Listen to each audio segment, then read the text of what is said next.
What's going on, y'all? So it occurred to me I needed a video, and it also occurred to me that I had a pretty wild fucking week last week. So the main character of the first story is called Mr. B. Now, what you should know about Mr. B is surface value, not a bad worker. Attendance, not horrible overall. But Mr. B goes through these phases where he gets pissed off by our supervisor, and then he calls off for at least a day or two. This has happened like 5 or 6 times. Now, bear in mind, Mr. B is supposed to be my left-hand man. That's supposed to be my mill operator with me. That way, when our supervisor leaves, I can run the mill, and he's my right-hand man. That makes sense? All right, follow. So last Wednesday, the supervisor goes to Mr. B and says, "Hey, do you want to help Mr. R hang coils? They're kind of short. They're going not really that fast. It'll just make it easier for everybody." He gets out of my hair. He goes back and hangs coils. It's all good. So after about an hour and a half of that, Mr. B goes to the supervisor and says, "Hey, how come JLD Garage never goes back there to hang coils? Yeah, how is that fair to me? I want to learn." Which, first of all, it's like a 40,000 foot order. The mill's kind of creeping. We're running like 160 foot a minute, maybe. Anyway, you're not learning shit. You know, all you're going to be doing is checking shorts, because that's what we do. The work in a mill operator's job is the setup. It was set up when we walked in. All we had to do was turn it on. So you're not going to be learning anything that you don't already know. Anyway, so he said, "How is that fair to me? I want to learn the mill." And the supervisor says, "Well, that's because JLD Garage can do everything else in the shop. Literally everything. I load trucks. I run the cutoff. I run the crane. Either way, I'm getting paid what I'm getting paid. And that number's not going to change. I'm just going to get through the night as fast as I can. Do whatever you want me to do. I don't care. You got me for 10 or 12 hours. Fuck it." So he says, "How is it fair to Joe," which is me, that I bring him back there to do everything that you don't want to do, even though he does everything else in the shop and doesn't bitch or complain about it?" Which pissed off Mr. B. Mr. B was very upset at this point because, yeah, apparently that's a truth bomb he can't handle. Now, bear in mind, we've been there the same amount of time. He can do 2 jobs. I can do pretty much everything else in the shop, including the finishing side, which will brush tubes and whatnot. So, for the rest of, I'd say, a couple hours, this dude is walking around. He's moping. He's not really doing anything. Eventually, we get to an easier order, which he was then supposed to come back over to the mill and help me. Not that I really needed it. But he's moping around, not doing shit. He's sad. He's pissed off, which I get. We all get upset at work, right? Do your fucking job, though. That's why you're getting paid. Otherwise, you're just taking Frank's money, which is the owner. So come time to do a changeover, this dude puts his hands in his pockets and walks to the break room. Doesn't do shit. Supervisor, on top of it at that point, went into the break room and said, "You know, it'd be nice to have a fucking hand in the changeover. If you're not going to do anything, go the fuck home." And he didn't even wait till 8 o'clock. Clocked out. 7:57. And he's done this before. Remember I said he likes to call off whenever the supervisor pisses him off? Well, he called off Thursday. Everybody saw it coming. And after me and Ed talked to the owner and the plant manager, we decided it was best he would not be a mill operator. Between his attitude and his attendance, we need someone reliable. Plus, I don't like working with him. He does not like to be trained. He thinks he knows it all, and then when you correct him, he gets upset. Anyway, Friday rolls around. Honestly, nobody expected to see him, but he was here. I said, well, at least he's here. I can give him that much. He showed up fucking Friday. Me, I wouldn't have showed up Friday. But I also don't call off. I don't even like to take fucking vacation time. I have a fucking race truck to build. Anyways. So he's at work for about an hour and a half. Then this dude, out of nowhere, gets up and quits. Literally, mid-coil, doesn't tell anybody. If I walked back, I was gone 30 seconds trying to take a piss. And Mr. B just gets up and leaves. Stops production. Messes up a scarf tool, which is like $50, I've heard. which isn't much, but, you know, little stuff. Stopped production, fucked everybody up. Supervisor was at the other end of the shop at the time doing some supervisor shit.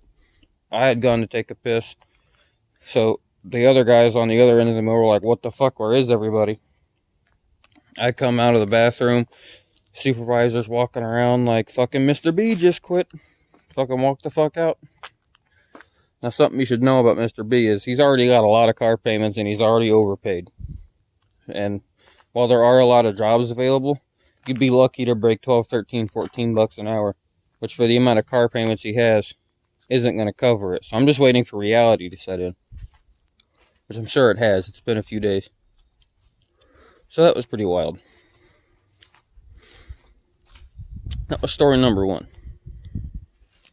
I imagine I'll know more as I go into work this week, because I would be willing to bet he's going to come crawling back. But since he left mid-production, didn't tell anybody, they will not take him back. I can already tell you. Anyway, Saturday rolls around, right? Should be a fun day.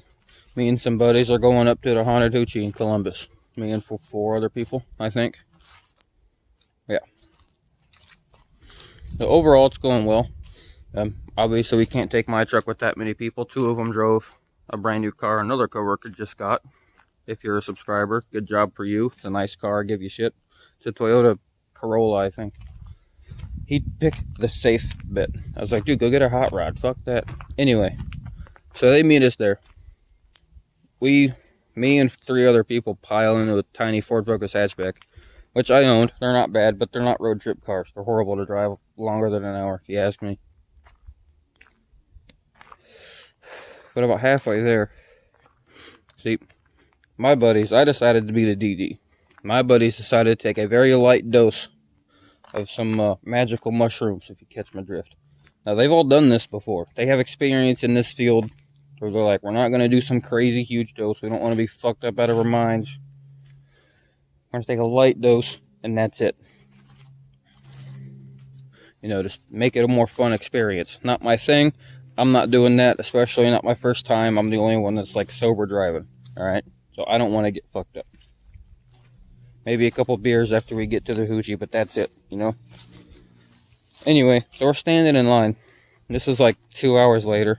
We're probably 40 minutes to an hour in the line. Maybe not even that much. One buddy, he's standing there and he's like, man, I'm having trouble standing up.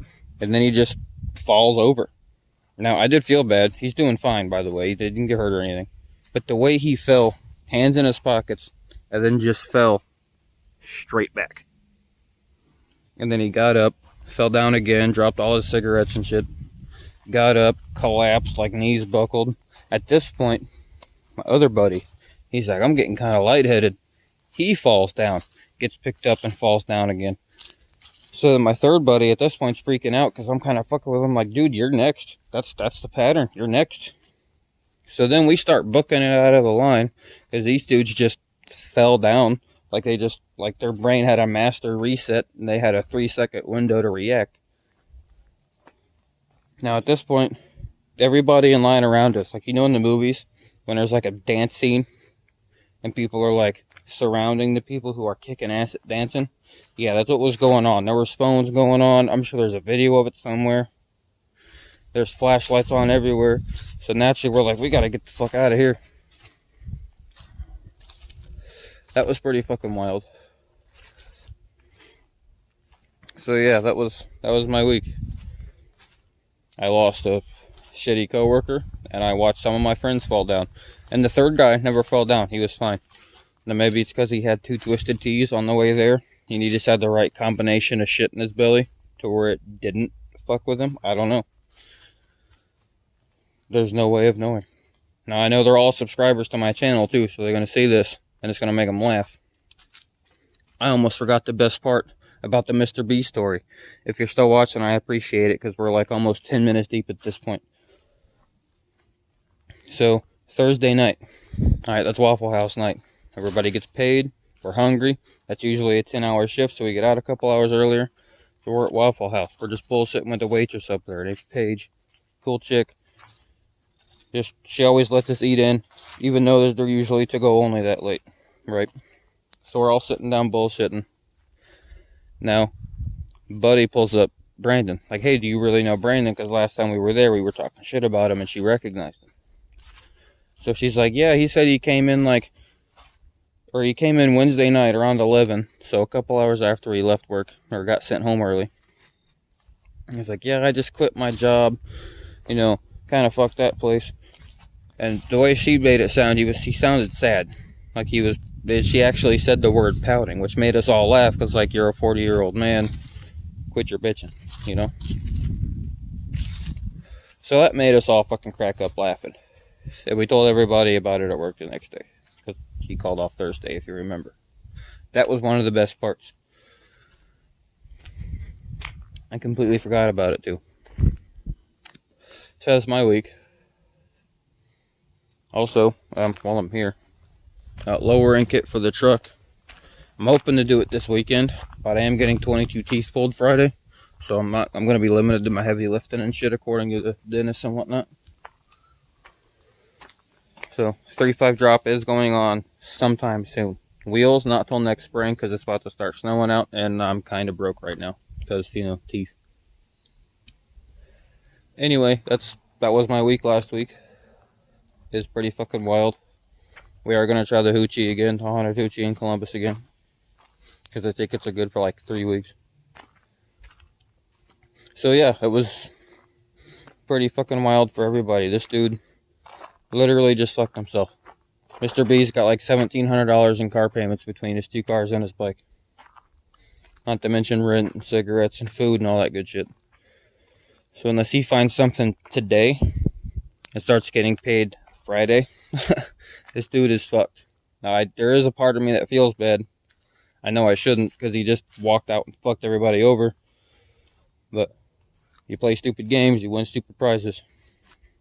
Anyway, thanks for watching. This was a long video. Hopefully I stayed on track. I'm not the best at storytelling, but I feel like I did alright. To all my new subs, appreciate and love you guys. To all my old subs, appreciate and love you guys. Have a great day. Later, y'all.